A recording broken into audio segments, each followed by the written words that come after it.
I was looking at the stats. I think M&A deals in general, the ecosystem has been a bit suppressed over the last, couple of years, just with interest rates being higher. We've had an FTC chair over the last 4 years that really, just frankly hasn't allowed a lot of large M&A deals to go through. And you might be thinking like, well, but if I've got a small business, then that doesn't really impact me. It does.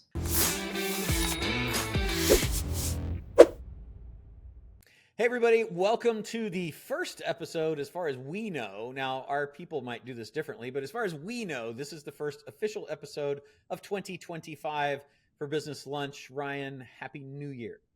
Happy New Year. And now that we've done this, they're going to definitely do it out of order just to screw with us for the power. I like that. I would if I were them. Just for the power. I like it. Yeah. Well, we had a pretty interesting last year and are very excited about what 2025 holds. And Ryan sent me a text this morning and said, hey, we need to do a predictions video. So I'm going to let you run the predictions show and then we'll see what happens. Yeah, everybody else is doing predictions. So why not us? Why not us? Dang it. And I love predictions because if you get it right, you talk about it. And you get to be like, look, I predicted this. And you like save the clips and you reference back to them. And if you didn't get it right, you just never talk about it again. Yeah, it's really simple. Very reasonable. Yeah, exactly. So we're doing this so that we can get the clips of hopefully the things that we got right. That's the whole purpose of this show. And then 26, no. 26 we'll say, how'd we do? We'll do the how'd we do show. And then we'll only do the ones that we got right. We'll be like 100%. Perfect.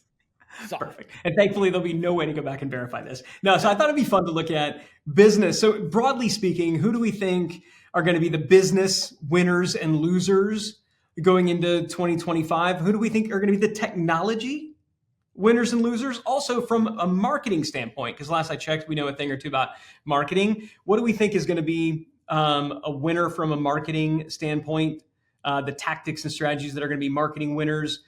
What are the tactics and strategies that we think are going to be marketing losers going into 2025? And then kind of just the final category, what are the trends that we think are going to be bigger in 2025 than they were in 2024? And then what are the trends that we think are going to be, smaller in 2025 than they were? Maybe they were a big deal last year, but they're not going to be that big of a deal. So to kick things off, what do you got for business winners and losers? I'm taking in whatever order. What you got for a business winner, business loser? I think that it's near and dear to my heart, so I see it. I believe that acquisitions are still doing well, and that people who are growing by acquiring companies, it was good in 24. The outlook looks bright for 25, and that goes towards being acquired as well as acquiring for growth. So I'd say those are, that's definitely, it was a winner in 24. I think it's going to continue to be a winner in 25. How about yourself? What do you got? Yeah, I had that as well. I was looking at the stats. I think M&A deals in general, the ecosystem has been a bit suppressed over the last, couple of years, just with interest rates being higher. We've had an FTC chair over the last 4 years that really, just frankly hasn't allowed a lot of large M&A deals to go through. And you might be thinking like, well, but if I've got a small business, then that doesn't really impact me. It does to a certain extent. Because if you're not seeing M&A deals happening in the public markets, then that really does impact everything, down in the ecosystem. So I agree. What we've had is basically there's $4 trillion. I don't know if you realize this, sitting on the sidelines, $4 trillion of committed but unallocated capital, plus an additional $4 trillion in corporate cash that's just been sitting there because people couldn't do M&A at the big. So I think in 2025, with the new FTC chair coming in, with all this cash sitting there, I think M&A is going to have an explosion, which is just going to get acquisitions going crazy again throughout the ecosystem. So yeah, I've got that going there. I think I also had, I think Google Gemini, and I think Google overall.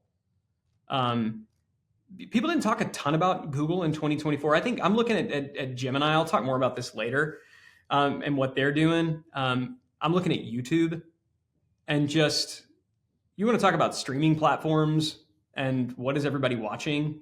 Everybody talks about like Netflix and Disney Plus and all these things. YouTube is actually the winner. I think that Google's going to wind up beating their their the government's trying to break them up. I think they're not going to get broken up in any meaningful way. I think that's going to kind of wind up going by the wayside because they're not going to know how to do it. I think Google's going to win that. I think Google's going to have like just a crazy good 2025. And then my flyer, gambling sites, and I think as a result of that, gambling addiction and recovery services. I've been watching a lot of sports, and oh my God, the amount of sports betting that I see advertised is just terrifying. And the number of people that I know who are just getting, it's getting hyper legalized all over the place, and it seems like everybody is doing it. And I don't think it's particularly a good thing. Just my own personal. I don't see how this is going to be good for society, and I think there's going to be a lot of negative fallout from this, and I think it's going to create the need for a lot of addiction, recovery type stuff on the gambling side. So if I was going to look at kind of making a play for what's an industry that I think is one to maybe look at, that's what I'd look at in terms of winners. So, any thoughts, feelings, emotions about those? Yeah, I think for Google, it'll be interesting to see, because I think that I agree with you, Gemini. I think Gemini was the kind of the dark horse that came out and had all kinds of challenges, and then they were able to catch up relatively quickly. I know I find that, like, myself and our team, we use ChatGPT and Gemini for different things, but those are probably the two we use the most. And then Claude, and then a loser on that front for me and the people that I work with was Perplexity. A lot of people still like it. I didn't renew my subscription to it. How many brands do you need to work with? I find that I can get pretty much everything I need from those three, and almost everything I need from just Google and ChatGPT. But I do think that that OpenAI is going to be a huge winner with ChatGPT search, and I think Google's going to be a loser of market share. I think it's the first real threat to Google's search engine dominance. So it would be interesting to see how that plays out. So I've kind of got Google as a winner, and you've kind of got a little bit as a loser. That's interesting. You got it. I have it as a winner in what you said. I agree, YouTube and AI, Gemini, but I think search is I think that Google's old school search, I use it as infrequently as I can because it's a terrible user experience, because it's way too it's way too saturated with ads, and actually poor results as a result of optimization. So like I have to scroll through an entire page of crap before I even get to start the hunt for the things I want. Whereas Gemini or OpenAI or the other AIs or ChatGPT, the other AI chat bots will give me what I want right away. So paid, and I would just, I do it for TV, I do it for YouTube ads, I do it for Spotify. I'll always pay to not listen to a freaking ad. So what's that going to do ultimately to Google's business that is still a giant part of its business? That terrible experience that is called Google search. I think they're going to have I think you're going to see fewer and fewer people, especially younger people, going there. And that's going to hurt that. It's going to hurt people who want to reach people through that ad platform. And the question will be, how long before they destroy the user experience that's pleasant of Gemini with ads? And can they do that if OpenAI is not doing it and living off of subscription fees? It'll be interesting. To me, that's going to be probably a thing that unfolds a lot in 2025. What are your other business losers? I'll talk about a winner if I can. First, a couple more winners. I definitely think automation, that any automation business as a software platform like a Make or a Zapier, or anyone who is an agency or is assisting people in automating businesses, particularly in verticals that are specialized. I think those people are going to be big winners. I think telehealth is going to be a big winner, and put anything after tele. And it's funny because it's not really telephone, but I guess it is because you're doing it, on the internet over your telephone. But I really do believe that people don't want to go out for things that they don't need to go out for. And so I see lots and lots of people, for dentists, for doctors, for professionals, for attorneys, not just medicine, but, teleblank across the board. The people that master that, particularly in the service business, those guys are going to do really, really well, I think. And the people that don't, I think, will be big losers. And I think the people that don't automate will be big losers.